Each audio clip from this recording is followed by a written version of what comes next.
A Polícia Federal, a Receita Federal e o Ministério Público do Estado de São Paulo deflagraram nesta quinta-feira as operações Tanque e Carbono Oculto contra fraudes no setor de combustíveis no país. As ações tiveram como alvo uma rede criminosa ligada ao PCC, acusada de lavagem de dinheiro, contrabando de produtos químicos e sonegação fiscal bilionária.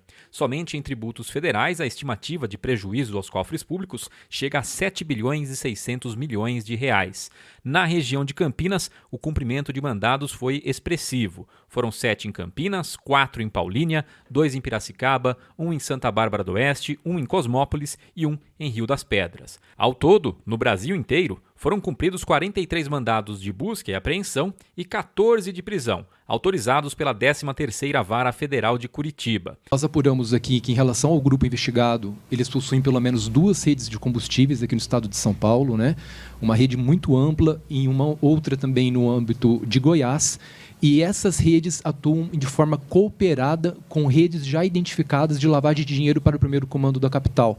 Então, todo esse dinheiro que é movimentado dentro desse grande ecossistema, ele é dinheiro do crime organizado. Então, independentemente do preço que sai lá na bomba, nós estamos falando de produtos que não estão sendo rastreados e de valores que voltam para o crime organizado através, principalmente, das instituições de pagamento e dos fundos de investimento. De acordo com a investigação, uma das fraudes se dava através da importação irregular de metanol pelo porto de Paranaguá, no Paraná. O produto era desviado do destino declarado nas notas fiscais e transportado de forma clandestina com documentos falsificados e sem as normas de segurança exigidas. O material, então, era direcionado a postos e distribuidoras, onde era utilizado para adulterar combustíveis.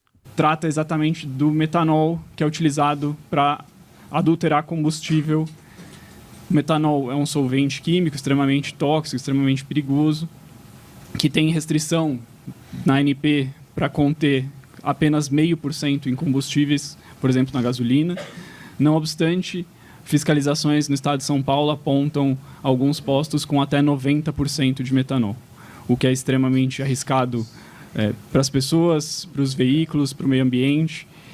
E o metanol ele é importado por Paranaguá, em especial, e de Paranaguá ele deveria ir, ou formalmente ele é destinado a químicas. Daí as buscas nos outros estados, em geral, são empresas químicas que ou são de fachada ou têm uma atuação paralela bastante significativa de desvio desse metanol, que jamais chegou no Mato Grosso do Sul ou no Mato Grosso. Além disso, postos ligados ao esquema também entregavam quantidades inferiores às informadas na bomba, lesando os consumidores. Segundo apurado, empresários donos de postos de combustíveis eram coagidos a vender seus estabelecimentos para a rede criminosa e muitos não recebiam os valores de pagamento pela venda e ainda sofriam ameaças de morte ao tentar cobrar.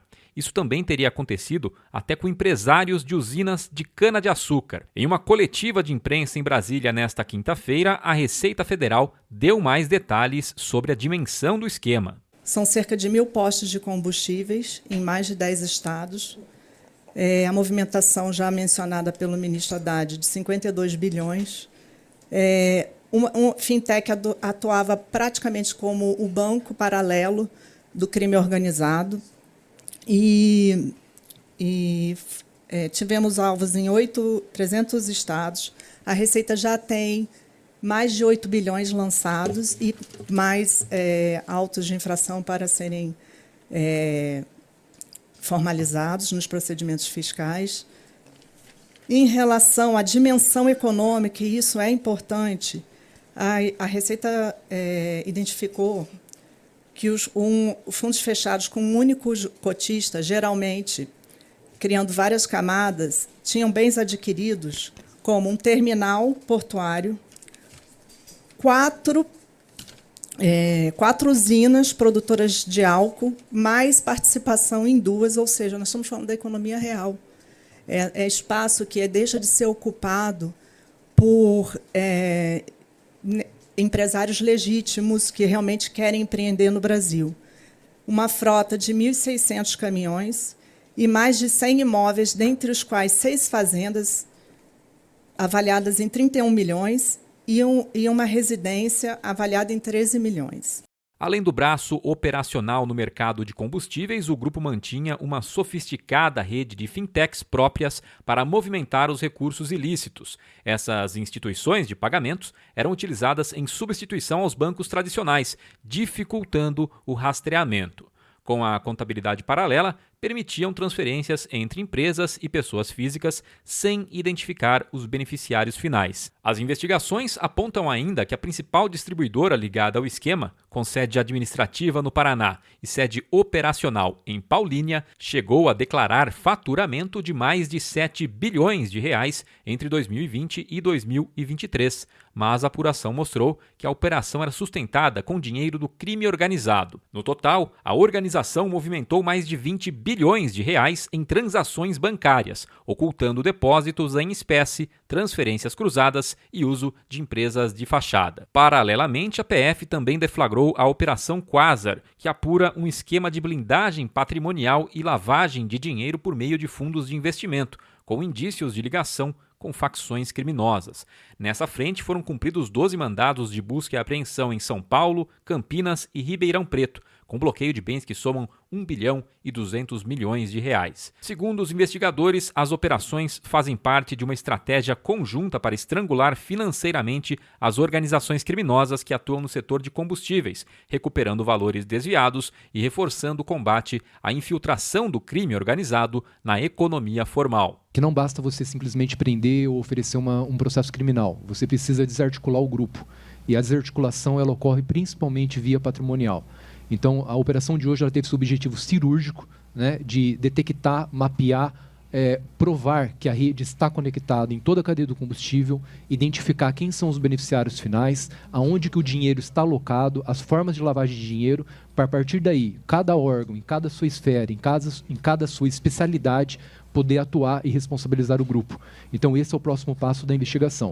O ministro da Justiça, Ricardo Lewandowski, exaltou o tamanho das operações realizadas nesta quinta-feira. Hoje nós deflagramos talvez uma das maiores operações, talvez não, com certeza, uma das maiores operações da história contra o crime organizado, sobretudo em sua atuação no mercado legal.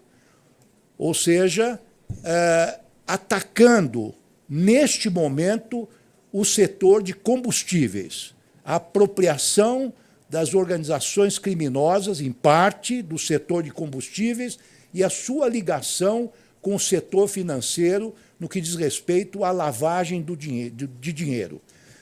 Eu diria que, com toda certeza, é uma das maiores operações da história brasileira e eu ousaria dizer também que é uma das maiores operações em termos mundiais.